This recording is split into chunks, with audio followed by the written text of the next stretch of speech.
Morning all of you, are most welcome in nursing innovation. और आज हम बात करने वाले हैं एक इम्पोर्टेंट टॉपिक पे, एंड टॉपिक इज जो कि बार बार कमेंट के अंदर पूछा जा रहा है, और वो टॉपिक ये है कि मैंने कौन सी कोचिंग से कोचिंग ली है और कौन सी कोचिंग सबसे बेस्ट है।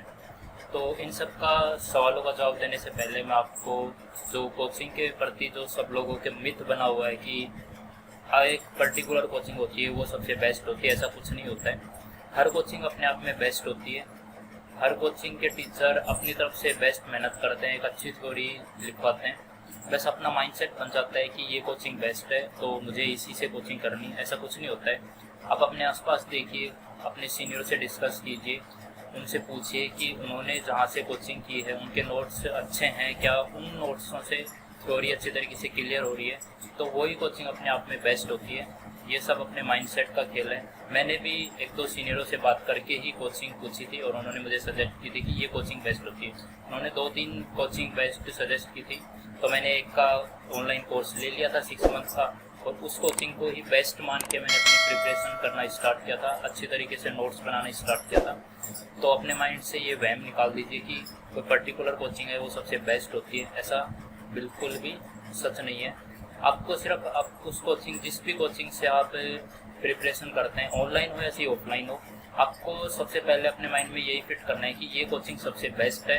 मेरे को अपने तरीके से बेस्ट तरीके से नोट्स प्रिपेयर करने हैं, उनको अच्छी तरीके से रिवाइज करना है। आप अच्छी तरीके से नोट्स प्रिपेयर करते हैं, उनको अच्छी तरीके से रिवाइज करते हैं, तो आपकी थ्योरी के ऊपर अच्छी पकड़ बनती है, आपकी थ्योरी अच्छी तरीके से क्लियर होती जाती है। और बाकी जो थ्योरी है जो क्लियर नहीं हो पाती है वो क्वेश्चनों के थ्रू क्लियर होते थे। जैसे आप पी.आर. यादव के या फिर टारगेट के या फिर मौलवी के क्वेश्चन सोल्व करते हैं, तो वहाँ से आपकी थ्योरी और भी ज़्यादा स्ट्रॉन्ग होती जाती है। तो आप जैसे कि आप फाइनल ईयर में हो, तो मेरा पर्सनल सजेशन यही है कि जो फाइनल ईयर में कोई स्टूडेंट है तो वो अभी से अपनी कोचिंग ले ले, ताकि उसको बाद में दिक्कत ना आए। राइट, फाइनल ईयर में कोचिंग लेने की बात मैं इसलिए बोल रहा हूँ क्योंकि आप कॉलेज में जाते हैं और कॉलेज में आने के बाद इतना कुछ बर्डन होता नहीं है कॉलेज के मैटर का, तो आप धीरे धीरे करके अपनी प्रिपरेशन को और ज़्यादा मजबूत कर सकते हो। क्योंकि एंड में जैसे ही आपकी जो कंप्लीट होती है नर्सिंग, उसके बाद लगभग 4 से 5 मंथ का या 6 मंथ का ज़्यादा से ज़्यादा इतना टाइम बेस्ट बचता है अपने पास, और उसमें अपन थ्योरी को भी क्लियर करना चाहते हैं, MCQs भी पढ़ना चाहते हैं, तो वो कम टाइम होता है।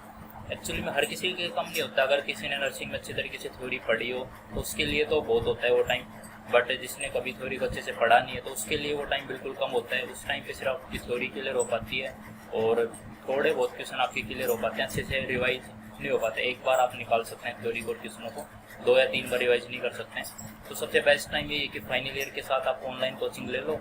ऑनलाइन कोचिंग हर कोई सोचता है कि ऑफलाइन में जाना बेस्ट होता है, ऑफलाइन में जाना बेस्ट होता है, ऐसा कुछ नहीं होता है।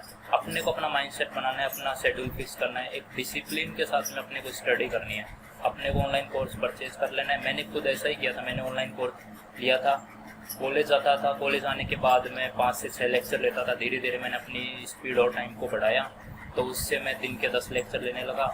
छुट्टी वाले दिन कभी कभी तो मैं 18-19 लेक्चर कंप्लीट करता था, उनके अच्छे से नोट्स तैयार करता था।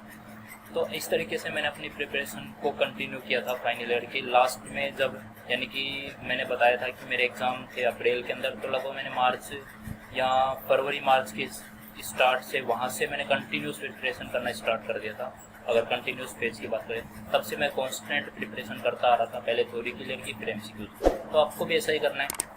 ये सवाल भी बहुत बार पूछा जा रहा है कमेंट में कि फाइनल ईयर में हूँ, 3rd ईयर में, तो कब से कोचिंग करें। तो फाइनल ईयर के साथ आई थिंक बेस्ट रहता है। वहाँ फाइनल ईयर के साथ साथ आप अच्छे तरीके से थ्योरी क्लियर कर लेते हैं, और उसके बाद आपके पास एकदम सफिशिएंट टाइम होता है कि आप 2 से 3 टेक्स्ट बुक से MCQs को सोल्व कर पाते हैं अच्छे तरीके से। 2 या 3 बार आप सारे क्वेश्चनों को निकाल पाते हैं। तो उससे क्या होता है कि आपके नॉलेज और ज़्यादा गेन होता है, आपका मेमोरी के अंदर ज़्यादा सेव हो जाते हैं डाटा, क्योंकि कंपटीशन के अंदर जितना ज़्यादा डाटा सेव होता है मेमोरी में, उतना ही बेस्ट रहता है। अपने को सबसे पहला पॉइंट यही होता है कि ज़्यादा से ज़्यादा अपने पास डाटा हो, और उसके बाद अपने को ये सीखना होता है कि उस डाटा का सही तरीके से यूज़ कैसे करें अपन, ताकि अपन हर क्वेश्चन का आंसर एक सटीक रूप से सही आंसर के ऊपर पहुंच पाए, 4 ऑप्शनों में से एक सही आंसर पर पहुंच पाए।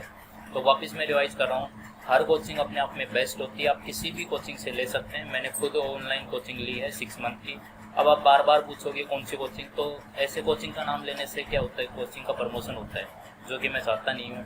अगर आप बहुत ज़्यादा वो करोगे तो मैं आपको बस इतना बता सकता हूँ कि जयपुर की कोचिंग से मैंने ली थी। तो आप भी कहीं भी अपने आसपास जो बेस्ट कोचिंग होती है, आपको लगता है कि वो कोचिंग बेस्ट है, तो वहाँ से कोचिंग ले सकते हैं। नेक्स्ट जो है एक चीज़ और जो मैंने की थी, that is the test series.